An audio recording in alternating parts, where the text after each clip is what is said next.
Muito bem, nesse nosso vídeo de hoje nós vamos estar falando sobre os livros poéticos, né, que são Jó, Salmos, Provérbios, Eclesiastes e Cantares de Salomão. Nós vamos aqui nesse único vídeo estar fazendo algumas referências a esses 5 livros fundamentais da palavra de Deus, os livros poéticos. Poderíamos dizer que cada um desses livros eles possuem um tipo de sabedoria específica para cada aspecto da nossa vida. Por exemplo, o livro de Jó nos dá ali instruções, entendimentos e uma sabedoria, por assim dizer, para lidar com as aflições da vida. Já no livro de Salmos, sabedoria para se relacionar com Deus. No livro de Provérbios, sabedoria para lidar com as questões cotidianas da vida. No livro de Eclesiastes, sabedoria para compreender a vida. E no livro de Cantares, sabedoria para lidar com os relacionamentos, principalmente com a relação conjugal, com a relação da intimidade entre um homem e uma mulher. Então, qual é o nosso objetivo aqui? É trazer os principais pontos que são destacados sobre cada um desses livros, ok? Jó, Salmos, Provérbios, Eclesiastes e Cantares. Falando primeiramente de Jó, o livro ele vai levar o nome do seu personagem principal, que é o próprio Jó, que morava na terra de Uz, né, conforme apresenta aí o texto bíblico. O título original em hebraico significa o perseguido. Olha que interessante, né? O perseguido. É um dos primeiros livros da poesia judaica, classificado junto com Provérbios e Eclesiastes como literatura de sabedoria, porque de fato a gente vai ver uma sabedoria no livro de Jó no sentido de como lidar com as aflições, como se posicionar quando nós estamos por momentos de aflição, por momentos de angústia. E é interessante que o livro de Jó ele não é uma alegoria, né? Jó foi um personagem histórico, conforme também citado em Ezequiel 14:14, Tiago 5:11. E é provavelmente um dos livros mais antigos existentes. Tem gente que situa o livro de Jó, por exemplo, antes mesmo do livro de Gênesis, né, como o primeiro livro aí da Bíblia. A religião apresentada nele é semelhante à dos patriarcas, né, Abraão, Isaac e Jacó. Jó provavelmente foi contemporâneo de Abraão, né, e existe aí um debate teológico em forma poética sobre a pergunta por que os justos sofrem, e busca-se essa resposta exatamente no livro de Jó. E o significado da vida e a justiça de Deus também entram em questão, né, quando nós falamos aí do livro de Jó. Jó é um homem justo, ele vai ser despojado de tudo que ele tem, né? E detalhe, tudo que ele tem não só materialmente falando, inclusive da própria família. E ele tem ali alguns amigos, ele faz Bildad e Zofar, que vão sugerir que o sofrimento de Jó é proporcional ao pecado que ele havia cometido. E aí nós temos a doutrina de retribuição, né? Mas Jó insiste na sua inocência. O livro vai ilustrar que os justos nem sempre são abençoados, enquanto eles sofrem também, né? Então o que a gente pode pensar? Não, o justo tem que ser sempre abençoado e os maus sofrerem. Mas o que a gente vê no livro de Jó é exatamente o contrário. Os justos nem sempre são só abençoados e nem sempre os maus só sofrem, né? O mistério dos sofrimentos humanos não é explicado. Em vez disso, o homem é ensinado nesse livro a confiar em Deus, né? Mesmo a confiar em Deus diante da grandeza de criaturas como Behemoth e Leviatã, ou circunstâncias, né, que a gente tem aí na vida. Algumas lições práticas do livro de Jó, gente, é o seguinte: Jó ele possui uma integridade de caráter a ser imitada por todos nós, né? Os pais devem se preocupar com o bem-estar espiritual de seus filhos, como Jó fazia. O poder de Satanás é limitado, a gente vê isso aí no livro de Jó. Jó, embora rico, nunca se esqueceu de Deus, porque ser rico não quer dizer que a gente tem que se esquecer de Deus. E mesmo em meio à tribulação, nós devemos permanecer fiéis a Deus, conforme Jó também permaneceu. Haverá ocasiões em que até mesmo nossa própria família não será de apoio, em momentos difíceis, como Jó viveu ali na experiência que ele teve com a própria esposa.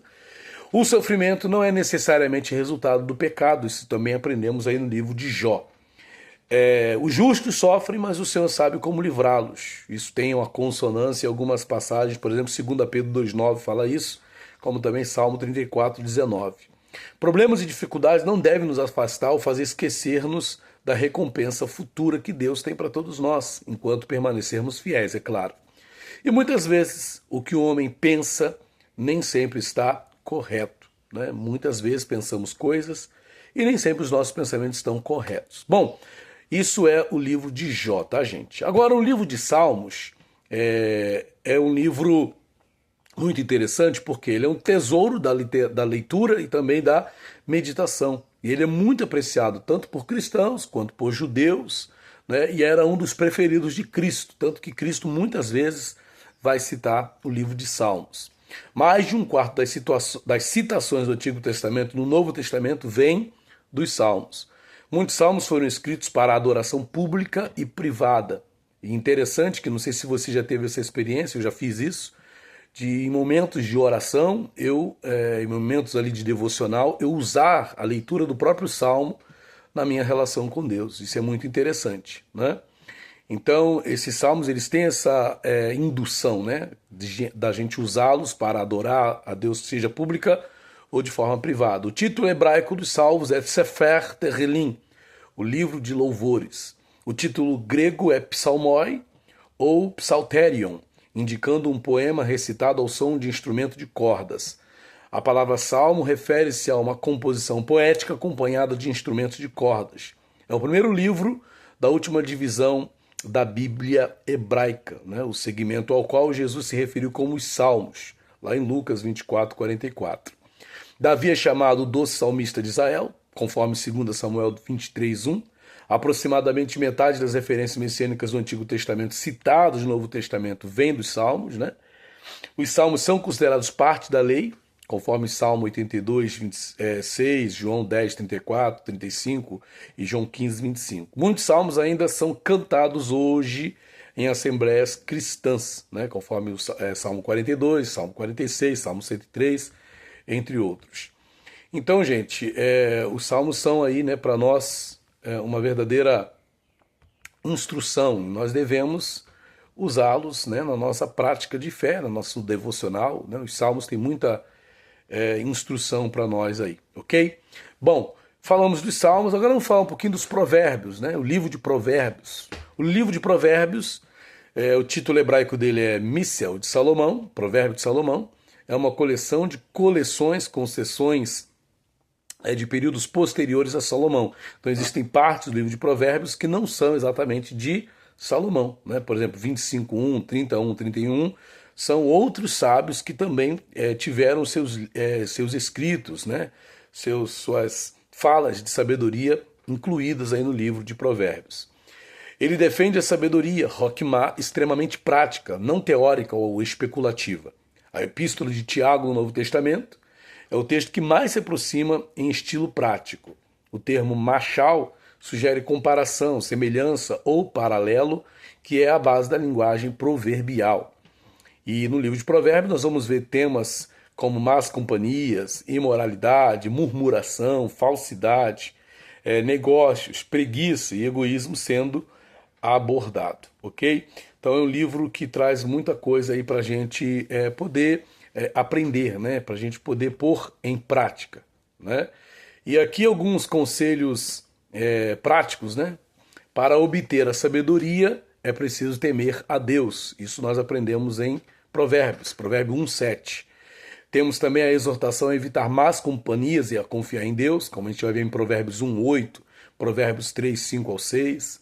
É preciso guardar o coração acima de tudo. Pode-se dizer que Provérbios 4:23 é o coração aí do livro de Provérbios, né? Que nos ensina a ter esse cuidado com o nosso coração. De tudo que se deve guardar, guarda o teu coração, porque dele procedem as fontes da vida. E nós vamos ter conselhos para os filhos e também sobre a fala, né? A atitude dos filhos em relação aos pais, o que devemos ou não devemos falar. E vamos ter também a orientação sobre o que é a mulher virtuosa, né? Quem é a mulher virtuosa? Quem a achará? Ok? Bom, gente, isso é o livro de Provérbios. Sobre o livro de Eclesiastes, o nome significa pregador, né? Ou aquele que chama a assembleia, em hebraico Kohelet. É lido anualmente na festa judaica dos tabernáculos. Salomão provavelmente escreveu Cantares na juventude, isso acreditam alguns estudiosos, né? Provérbios na maturidade e Eclesiastes na velhice, perto da sua morte. Eu particularmente acredito, gente, que Salomão escreveu esses livros numa fase da vida dele, né? No momento da vida. E aí houve depois a separação. Mas dizer que Salomão escreveu Cantares na juventude, ou em alguma outra época da vida diferente da época de Provérbios, ou até mesmo de Eclesiastes, isso aí é uma questão que se baseia no que alguns acreditam, estudiosos acreditam. Não há uma base bíblica para a gente acreditar nisso. E como também tem muita gente que diz que Provérbios foi escrito enquanto Salomão estava vivendo a vida com Deus, né, uma relação com Deus, e Eclesiastes, quando ele, depois de se desviar, ele se volta novamente para o Senhor. Então, Eclesiastes teria sido escrito nesse retorno, né, à vida com Deus. Tem gente que acredita nessa questão, nesse posicionamento. Bom, a expressão debaixo do sol significa a parte de Deus. O propósito é mostrar que as coisas do mundo são vaidades sem Deus, né? A satisfação vem da sabedoria temente a Ele. E temos 6 propósitos interessantes aí em Eclesiastes. Quais são esses 6 propósitos? Primeiro, convencer da vaidade de qualquer visão de mundo apenas terrena, ok?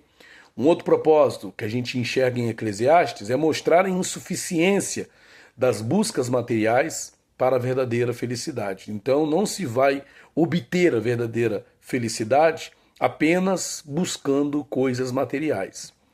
Outro objetivo, outro propósito que a gente pode discernir no livro de Eclesiastes é demonstrar que prazeres e riquezas não garantem o propósito da existência.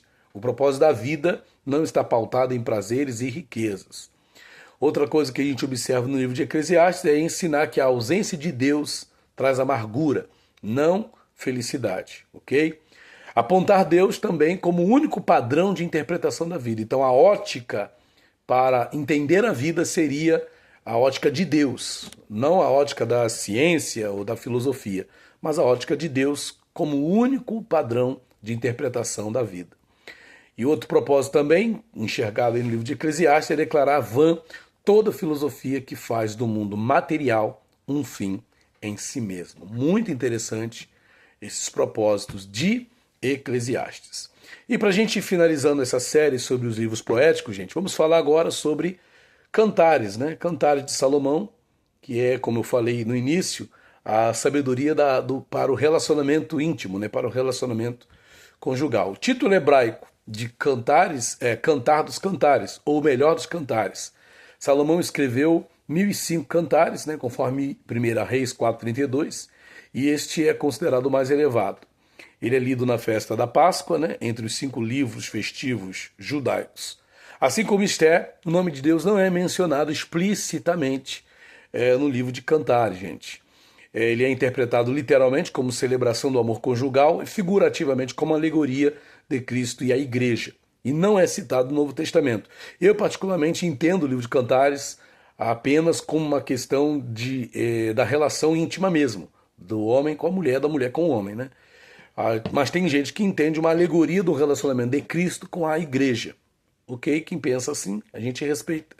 Mas eu não tenho dificuldade para aceitar que a relação íntima, a relação conjugal teve um espaço, né, dentro da palavra de Deus com base no livro de Cantares.